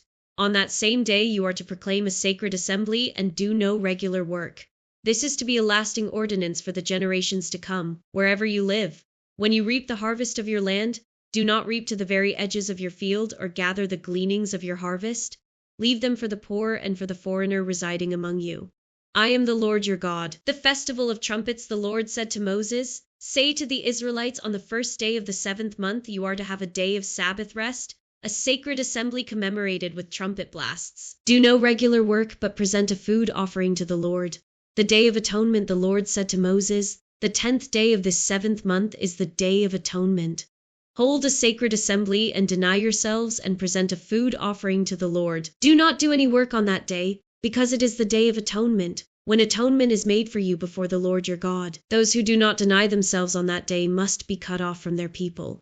I will destroy from among their people anyone who does any work on that day. You shall do no work at all.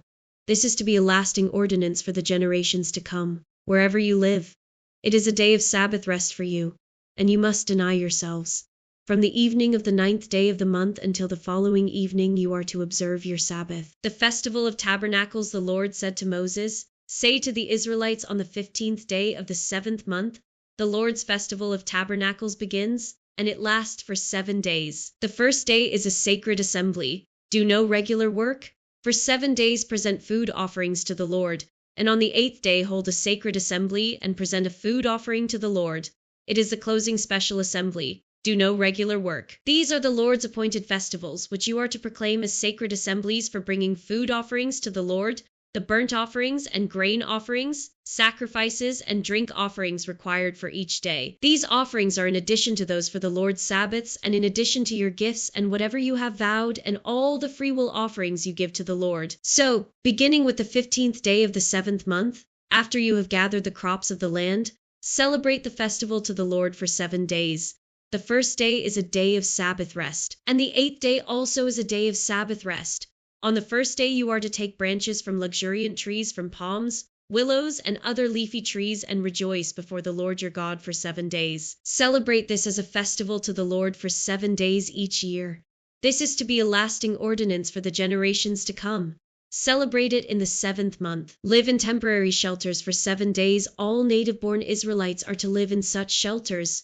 So your descendants will know that I had the Israelites live in temporary shelters when I brought them out of Egypt. I am the Lord your God. So Moses announced to the Israelites the appointed festivals of the Lord. Resources: Hebrew, Greek. Your content: Leviticus 24, New International Version. The Lord said to Moses, "Command the Israelites to bring you clear oil of pressed olives for the light, so that the lamps may be kept burning continually. Outside the curtain that shields the Ark of the Covenant law in the tent of meeting, Aaron is to tend the lamps before the Lord from evening till morning, continually. This is to be a lasting ordinance for the generations to come.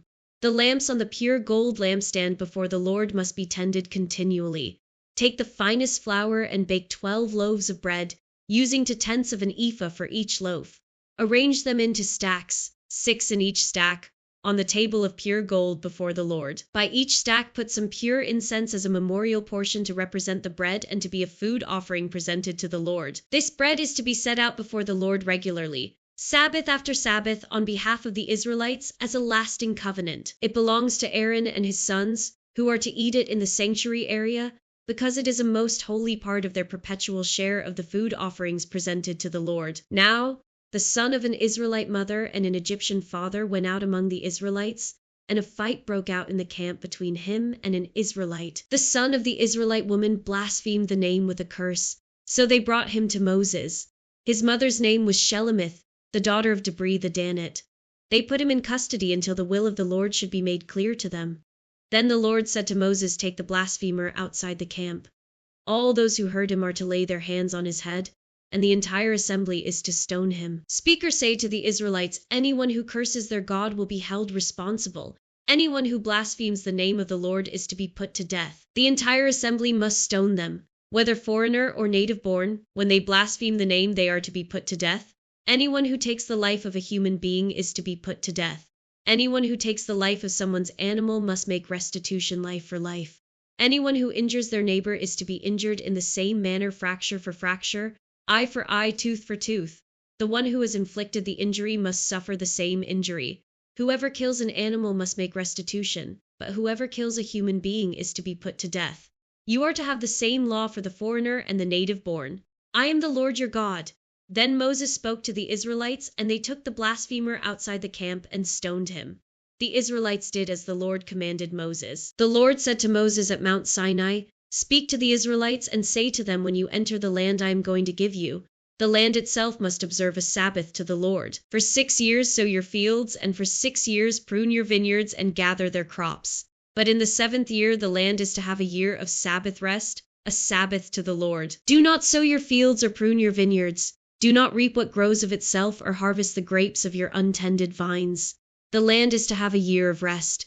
Whatever the land yields during the Sabbath year will be food for you for yourself, your male and female servants, and the hired worker and temporary resident who live among you, as well as for your livestock and the wild animals in your land. Whatever the land produces may be eaten. Count off 7 Sabbath years 7 times 7 years, so that the 7 Sabbath years amount to a period of 49 years. Then have the trumpet sounded everywhere on the 10th day of the 7th month. On the Day of Atonement sound the trumpet throughout your land. Consecrate the 50th year and proclaim liberty throughout the land to all its inhabitants. It shall be a jubilee for you. Each of you is to return to your family property and to your own clan. The 50th year shall be a jubilee for you. Do not sow and do not reap what grows of itself or harvest the untended vines, for it is a jubilee and is to be holy for you. Eat only what is taken directly from the fields. In this year of jubilee, everyone is to return to their own property.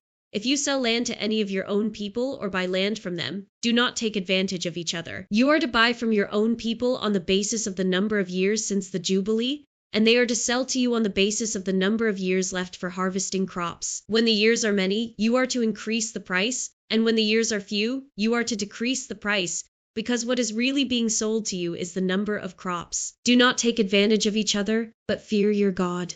I am the Lord your God. Follow my decrees and be careful to obey my laws, and you will live safely in the land. Then the land will yield its fruit, and you will eat your fill and live there in safety. You may ask, what will we eat in the 7th year if we do not plant or harvest our crops? I will send you such a blessing in the 6th year that the land will yield enough for 3 years. While you plant during the 8th year, you will eat from the old crop and will continue to eat from it until the harvest of the 9th year comes in. The land must not be sold permanently, because the land is mine and you reside in my land as foreigners and strangers. Throughout the land that you hold as a possession, you must provide for the redemption of the land. If one of your fellow Israelites becomes poor and sells some of their property, their nearest relative is to come and redeem what they have sold. If, however, there is no one to redeem it for them, but later on they prosper and acquire sufficient means to redeem it themselves, they are to determine the value for the years since they sold it and refund the balance to the one to whom they sold it. They can then go back to their own property, but if they do not acquire the means to repay, what was sold will remain in the possession of the buyer until the year of Jubilee. It will be returned in the Jubilee, and they can then go back to their property. Anyone who sells a house in a walled city retains the right of redemption a full year after its sale. During that time, the seller may redeem it. If it is not redeemed before a full year has passed, the house in the walled city shall belong permanently to the buyer and the buyer's descendants. It is not to be returned in the Jubilee, but houses in villages without walls around them are to be considered as belonging to the open country. They can be redeemed and they are to be returned in the Jubilee. The Levites always have the right to redeem their houses in the Levitical towns, which they possess. So, the property of the Levites is redeemable, that is, a house sold in any town they hold and is to be returned in the Jubilee, because the houses in the towns of the Levites are their property among the Israelites. But the pasture belonging to their towns must not be sold. It is their permanent possession. If any of your fellow Israelites become poor and are unable to support themselves among you, help them as you would a foreigner and stranger, so they can continue to live among you. Do not take interest or any profit from them, but fear your God, so that they may continue to live among you. You must not lend them money at interest or sell them food at a profit. I am the Lord your God, who brought you out of Egypt to give you the land of Canaan and to be your God. If any of your fellow Israelites become poor and sell themselves to you, do not make them work as slaves. They are to be treated as hired workers or temporary residents among you. They are to work for you until the year of Jubilee. Then they and their children are to be released, and they will go back to their own clans and to the property of their ancestors. Because the Israelites are my servants, whom I brought out of Egypt, they must not be sold as slaves. Do not rule over them ruthlessly, but fear your God. Your male and female slaves are to come from the nations around you. From them you may buy slaves. You may also buy some of the temporary residents living among you and members of their clans born in your country, and they will become your property. You can bequeath them to your children as inherited property and can make them slaves for life, but you must not rule over your fellow Israelites ruthlessly. If a foreigner residing among you becomes rich, and any of your fellow Israelites become poor and sell themselves to the foreigner or to a member of the foreigner's clan, they retain the right of redemption after they have sold themselves. One of their relatives may redeem them, an uncle or a cousin or any blood relative in their clan may redeem them. Or if they prosper, they may redeem themselves. They and their buyer are to count the time from the year they sold themselves up to the year of Jubilee. The price for their release is to be based on the rate paid to a hired worker for that number of years. If many years remain, they must pay for their redemption a larger share of the price paid for them. If only a few years remain until the year of Jubilee, they are to compute that and pay for their redemption accordingly. They are to be treated as workers hired from year to year. You must see to it that those to whom they owe service do not rule over them ruthlessly. Even if someone is not redeemed in any of these ways, they and their children are to be released in the year of Jubilee, for the Israelites belong to me as servants. They are my servants whom I brought out of Egypt. I am the Lord your God. Do not make idols or set up an image or a sacred stone for yourselves, and do not place a carved stone in your land to bow down before it. I am the Lord your God. Observe my Sabbaths and have reverence for my sanctuary. I am the Lord. If you follow my decrees and are careful to obey my commands, I will send you rain in its season, and the ground will yield its crops and the trees their fruit. Your threshing will continue until grape harvest, and the grape harvest will continue until planting, and you will eat all the food you want and live in safety in your land. I will grant peace in the land, and you will lie down, and no one will make you afraid. I will remove wild beasts from the land, and the sword will not pass through your country. You will pursue your enemies, and they will fall by the sword before you. 5 of you will chase 100, and 100 of you will chase 10,000, and your enemies will fall by the sword before you. I will look on you with favor and make you fruitful and increase your numbers, and I will keep my covenant with you. You will still be eating last year's harvest when you will have to move it out to make room for the new. I will put my dwelling place among you, and I will not abhor you. I will walk among you and be your God, and you will be my people. I am the Lord your God, who brought you out of Egypt so that you would no longer be slaves to the Egyptians. I broke the bars of your yoke and enabled you to walk with heads held high. But if you will not listen to me and carry out all these commands, and if you reject my decrees and abhor my laws and fail to carry out all my commands and so violate my covenant, then I will do this to you. I will bring on you sudden terror, wasting diseases and fever that will destroy your sight and sap your strength. You will plant seed in vain, because your enemies will eat it. I will set my face against you so that you will be defeated by your enemies. Those who hate you will rule over you, and you will flee even when no one is pursuing you. If after all this you will not listen to me, I will punish you for your sins 7 times over. I will break down your stubborn pride and make the sky above you like iron and the ground beneath you like bronze. Your strength will be spent in vain, because your soil will not yield its crops, nor will the trees of your land yield their fruit. If you remain hostile toward me and refuse to listen to me, I will multiply your afflictions 7 times over, as your sins deserve. I will send wild animals against you, and they will rob you of your children, destroy your cattle, and make you so few in number that your roads will be deserted. If in spite of these things you do not accept my correction but continue to be hostile toward me, I myself will be hostile toward you, and will afflict you for your sins 7 times over. And I will bring the sword on you to avenge the breaking of the covenant. When you withdraw into your cities, I will send a plague among you, and you will be given into enemy hands. When I cut off your supply of bread, 10 women will be able to bake your bread in one oven, and they will dole out the bread by weight. You will eat, but you will not be satisfied. If in spite of this you still do not listen to me but continue to be hostile toward me, then, in my anger, I will be hostile toward you, and I myself will punish you for your sins 7 times over. You will eat the flesh of your sons and the flesh of your daughters. I will destroy your high places, cut down your incense altars, and pile your dead bodies on the lifeless forms of your idols, and I will abhor you. I will turn your cities into ruins and lay waste your sanctuaries, and I will take no delight in the pleasing aroma of your offerings. I myself will lay waste the land, so that your enemies who live there will be appalled. I will scatter you among the nations, and will draw out my sword and pursue you. Your land will be laid waste, and your cities will lie in ruins. Then the land will enjoy its Sabbath years all the time that it lies desolate, and you are in the country of your enemies.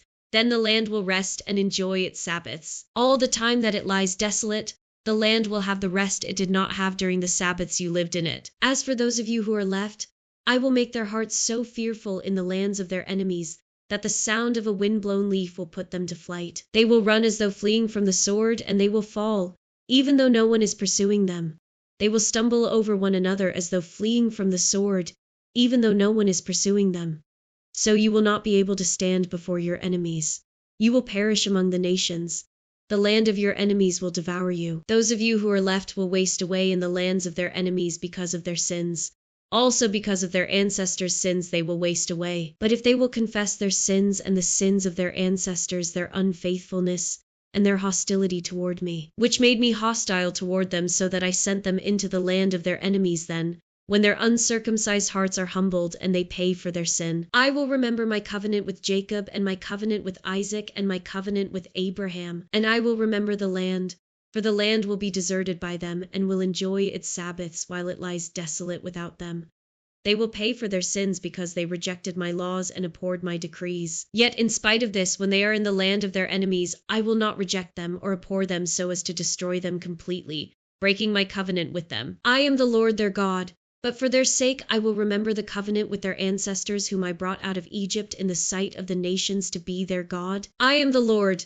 These are the decrees, the laws, and the regulations that the Lord established at Mount Sinai between himself and the Israelites through Moses. The Lord said to Moses, "Speak to the Israelites and say to them, if anyone makes a special vow to dedicate a person to the Lord by giving the equivalent value, set the value of a male between the ages of 20 and 60 at 50 shekels of silver, according to the sanctuary shekel. For a female, set her value at 30 shekels.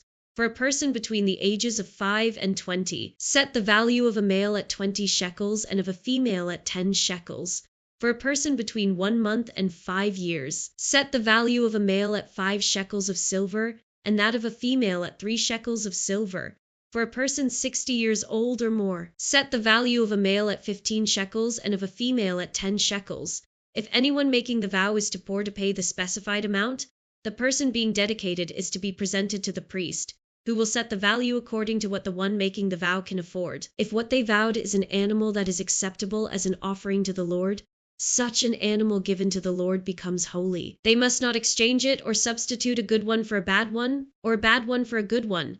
If they should substitute one animal for another, both it and the substitute become holy. If what they vowed is a ceremonially unclean animal, one that is not acceptable as an offering to the Lord, the animal must be presented to the priest, who will judge its quality as good or bad. Whatever value the priest then sets, that is what it will be.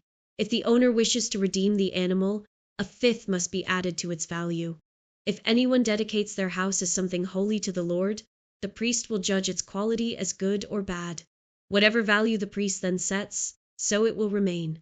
If the one who dedicates their house wishes to redeem it, they must add a fifth to its value, and the house will again become theirs. If anyone dedicates to the Lord part of their family land, its value is to be set according to the amount of seed required for it, 50 shekels of silver to a homer of barley seed. If they dedicate a field during the year of Jubilee, the value that has been set remains. But if they dedicate a field after the Jubilee, the priest will determine the value according to the number of years that remain until the next year of Jubilee, and its set value will be reduced. If the one who dedicates the field wishes to redeem it, they must add a fifth to its value, and the field will again become theirs. If, however, they do not redeem the field, or if they have sold it to someone else, it can never be redeemed. When the field is released in the Jubilee, it will become holy, like a field devoted to the Lord. It will become priestly property. If anyone dedicates to the Lord a field they have bought, which is not part of their family land, the priest will determine its value up to the year of Jubilee, and the owner must pay its value on that day as something holy to the Lord. In the year of Jubilee, the field will revert to the person from whom it was bought, the one whose land it was. Every value is to be set according to the sanctuary shekel, 20 gerahs to the shekel. No one, however, may dedicate the firstborn of an animal, since the firstborn already belongs to the Lord. Whether an ox or a sheep, it is the Lord's. If it is one of the unclean animals, it may be bought back at its set value, adding a fifth of the value to it. If it is not redeemed, it is to be sold at its set value. But nothing that a person owns and devotes to the Lord, whether a human being or an animal or family land, may be sold or redeemed. Everything so devoted is most holy to the Lord. No person devoted to destruction may be ransomed. They are to be put to death. A tithe of everything from the land, whether grain from the soil or fruit from the trees, belongs to the Lord. It is holy to the Lord. Whoever would redeem any of their tithe must add a fifth of the value to it. Every tithe of the herd and flock, every 10th animal that passes under the shepherd's rod will be holy to the Lord. No one may pick out the good from the bad or make any substitution. If anyone does make a substitution, both the animal and its substitute become holy and cannot be redeemed. These are the commands the Lord gave Moses at Mount Sinai for the Israelites.